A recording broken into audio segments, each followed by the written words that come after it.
మధ్యాహ్న భోజనంలో food safety ఎక్కడ? ఒకే స్కూల్లో 20 రోజులు నెల రోజుల సమయంలో రెండో ఘటన ఒకే స్కూల్లో. అంటే ఒకసారి జరిగింది, పిల్లలు ఆసుపత్రి పాలయ్యారు, ఇబ్బందుల పాలయ్యారు, అయిపోయింది. మళ్ళా నెలలోపే ఇంకో ఇన్సిడెంట్ జరిగింది. అదే ఉమ్మడి మహబూబ్ నగర్ జిల్లా మాగనూరు అన్న బడిలో. ఎంత ఘోరం ఇది! నారాయణపేట్ మండలం, నారాయణపేట్ నియోజకవర్గం కిందికి వస్తుంది. మాగనూరు బడిలో మళ్ళీ 28 మంది పిల్లలకు అస్వస్థత. మధ్యాహ్న భోజనం తిన్న తర్వాత వాంతులు, కడుపు నొప్పి, ఆసుపత్రులకు విద్యార్థులు. వారంలోపే మూడోసారి ఫుడ్ పాయిజన్ ఘటన. ఆందోళనలో తల్లిదండ్రులు.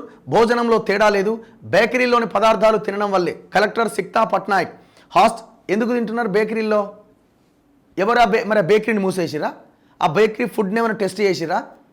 మొన్న ఏది జరిగేడా, మొన్న పాప చనిపోయింది ఆసిఫాబాద్లో, ఆ గిరిజన పాఠశాలలో. వాళ్ళు అక్కడేమన్నారు, ఇంటి నుంచి తినుబండారాలు ఏదో తెచ్చుకున్నారు, అది తిన్నారు, అస్వస్థత గురయ్యారు.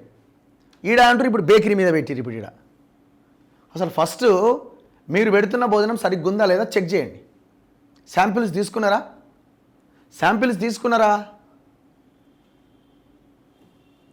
హాస్టల్స్లో మిథ్యగా మారిన ఆహార భద్రత. నాసిరకం పదార్థాలు, పాడైన కూరగాయలు, అపరిశుభ్ర వాతావరణంలో వంటలు. ఫుడ్ సేఫ్టీ పైన దృష్టి సారించని అధికారులు, కనీస తనిఖీలు చేయని వార్డెన్లు, ప్రిన్సిపాల్లు, తరచుగా కలుషిత ఘటనలు, విద్యార్థుల ప్రాణాల మీదకు వస్తున్న పట్టణ యంత్రాంగం. సిగ్గు శరం అన్నీ వదిలేసింది గవర్నమెంట్. మరి ఏమనాలి ఇంకా?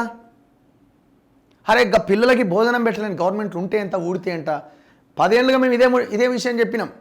10 సంవత్సరాలుగా నేను ఏదో పొడి చేసినా, ఆడగట్టినా, ఈడగట్టినా అని చెప్పుకున్న కేసీఆర్, కనీసం నువ్వు పసిపిల్లలకి భోజనం పెట్టలేని నువ్వు ఉంటే ఎంత, ఊడితే ఎంత అన్నాం. ఇప్పుడు ఈ ఇష్యూస్ జరుగుతున్నాయి, ఘటనలు జరుగుతున్నాయి. 11 నెలలైంది గవర్నమెంట్ వచ్చి. డిసెంబర్ 7న విజయోత్సవాల పేరుతోని కోట్ల రూపాయలు ఖర్చు పెట్టి మీరు విజయోత్సవాలు చేయబోతున్నారు. రేవంత్ రెడ్డి గారు మీకే ఇది. మీరు ఉంటే ఎంత, ఊడితే ఎంత అని మేము అంటున్నాం. మళ్ళీ అదే మాట. ఎందుకు ఈ ప్రభుత్వాలు కనీసం పిల్లలకి భోజనం పెట్టలేని ఈ ప్రభుత్వాలు దేనికి? నేనేమంటున్నా, ఒక ఇన్సిడెంట్ జరిగింది, దాని నుంచి ఏం నేర్చుకున్నారు? ఫస్ట్ ఆ విషయం చెప్పండి. సరే పొరపాటునో ఏదో ఒకటి జరిగింది, ఏమైంది? దాని ద్వారా మీరు నేర్చుకొని ఏం రివ్యూ చేసి అక్కడ ఉన్న అధికారులకు మీరు ఆదేశాలు ఇచ్చారు ఒకసారి చెప్పండి. విద్యాశాఖకు మంత్రి లేడీ వాళ్ళ ఒక ఆయనని పెట్టి, ఒక చదువుకున్న ఆయనని పెట్టి ఒక విద్యాశాఖ మంత్రిని చేయలేరా? దానికి ఎవడో ఫీల్ అవుతాడు, ఆయనకి ఇవ్వాలన్నా, ఈయనకి ఇవ్వాలన్నా, ఢిల్లీకి పోయి రాహుల్ గాంధీ చెప్తేనే ఇస్తాం, తెలుసుకోవాలి. ఇదంతా ఎందుకండి? జనరేషన్ నాశనం అవుతుంటాడా? పిల్లలు సస్తుంటే ఎడ్యుకేషన్ మినిస్టర్ ఎందుకు ఉండడానికి అంత కీలకమైన శాఖ? అన్నీ మీ దగ్గరనే పెట్టుకోండి. ఆయన అట్లే చేసిండు. 2018లో గెలిచిన తర్వాత క్యాబినెట్ని విస్తరించకుండా 3 నెలలు జరిపి జనానికి విసుగొచ్చి 17 స్థానాల్లో పోటీ చేసి 9కి పరిమితం చేసిరు. బిడ్డ ఇంత పనుకున్నామని. మీకు రేపొద్దున లోకల్ బాడీ ఎలక్షన్స్లో ఆ సిచ్యువేషన్ ఎదురు కాకుండా చూసుకోండి. జనం మీరు అనుకుంటారు ఏంటంటే జనాలది షార్ట్ మైండ్, ఇంటర్ వదిలేస్తారు, ఇంకొకరు ఏదైనా మంచి పని చేయగానే ఆహా ఓహో అంటారని మీరు అనుకుంటున్నారు. ప్రతిదీ నోట్ చేసుకుంటారు. ఈ రాజకీయ నాయకులు అంటుంటారు కదా రెడ్ బుక్ అని. ప్రతి ఒక్క వాళ్ళ ఇంట్లో ఒక రెడ్ బుక్ ఉంటుంది. ఏం చేస్తున్నాం అన్నది గమనిస్తుంటారు. ఎన్ని ఇన్సిడెంట్, మొన్న ఒక పాపే చనిపోయింది నిమ్స్లో.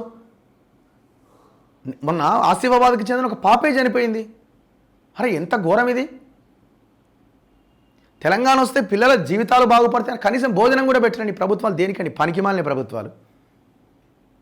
మీ ఇంట్లో మీ పిల్లలు ఏం తింటున్నారు ఒకసారి ఆలోచించండి. మంత్రులు, ముఖ్యమంత్రి, ఎమ్మెల్యేలు, మీ ఇంట్లో మీ పిల్లలు ఏం తింటున్నారు?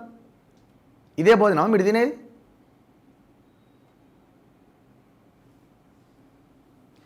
మీ ఇంట్లో మీ పిల్లలు బేకరీలోకి పోయి కొనుక్కొని తింటలేరా? మరి వాళ్ళకి ఎందుకైతే లేవు వాళ్ళకి?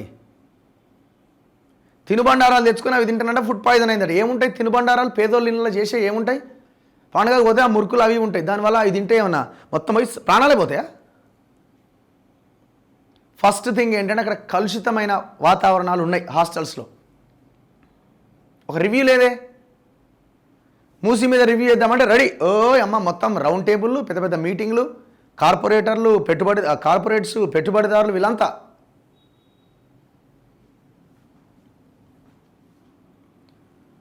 నారాయణపేట జిల్లా మాగనూరు జెడ్పీహెచ్ఎస్లో మధ్యాహ్న భోజనం అంటేనే పిల్లలు వారి తల్లిదండ్రులు హడలెత్తిపోయే పరిస్థితి.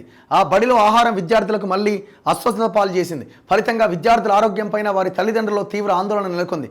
ఈ నెల 20వ తేదీన ఆ మర్నాడు మధ్యాహ్న భోజనం చేసి పెద్ద సంఖ్యలో విద్యార్థులు అస్వస్థతకు గురైన ఘటన రాష్ట్ర వ్యాప్తంగా సంచలనం సృష్టించిన సంగతి తెలిసిందే.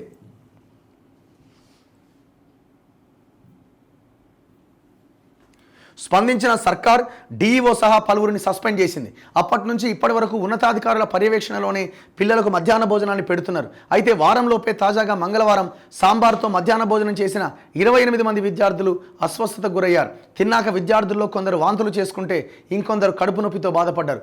అస్వస్థతకు గురైన విద్యార్థులను తహసీల్దార్ సురేష్, ఎంపీడీఓ రెహమతుద్దీన్ మాగనూరు ప్రాథమిక ఆరోగ్య కేంద్రానికి తరలించారు. అక్కడ చికిత్స అనంతరం మెరుగైన వైద్యం కోసం మక్తల్ ఆసుపత్రికి తరలించారు. విద్యార్థులను డిఎంఎన్హెచ్ఓ సౌభాగ్యలక్ష్మి పరామర్శించారు. బాధితుల్లో ఒకరిని మహబూబ్నగర్ ఆసుపత్రికి తరలించారు. డిఎస్పీ లింగయ్య వంట గది పరిసరాలు పరిశీలించారు. నీటి నమూనాలు సేకరించి వంట ఏజెన్సీతో విచారించారు. ఫుడ్ ఇన్స్పెక్టర్ నీలిమ వంట గదిని పరిశీలించి వివరాలు తెలుసుకున్నారు. మధ్యాహ్న భోజనం తిని అస్వస్థతకు గురవుతున్న వరుస ఘటనల పట్ల విద్యార్థుల తల్లిదండ్రులు ఆగ్రహం వ్యక్తం చేస్తున్నారు. బడిలో ప్రభుత్వం ఇచ్చే బియ్యంలో తేడా ఉందా, లేదంటే చెడిపోయిన కూరగాయలు వాడుతున్నారా, వంటకు ఉపయోగించే నీటి కారణంగా తేడా జరుగుతుందా అనేది అధికారులు తెలుసుకొని విద్యార్థులకు నాణ్యమైన భోజనాన్ని అందించాలని వారు కోరుతున్నారు. 400 మంది అన్నం తింటే 22 మందికి అస్వస్థత గురైంది. అంటే 400 మందికి అయితే అయింది. ఎవరి బాడీని బట్టి కొన్ని బాడీస్ తట్టుకుంటాయి, వీక్గా ఉన్న బాడీస్ ఇన్ఫెక్ట్కి గురవుతాయి.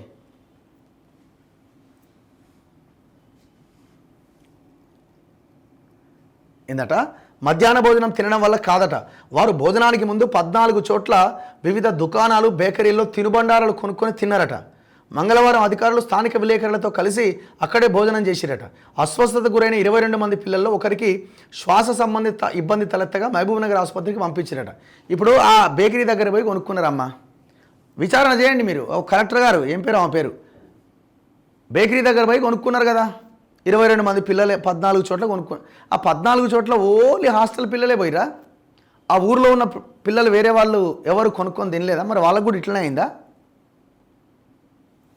కథలు చెప్పమంటే ఫస్ట్ స్టోరీస్ చెప్పమంటే తప్పించుకోవడానికి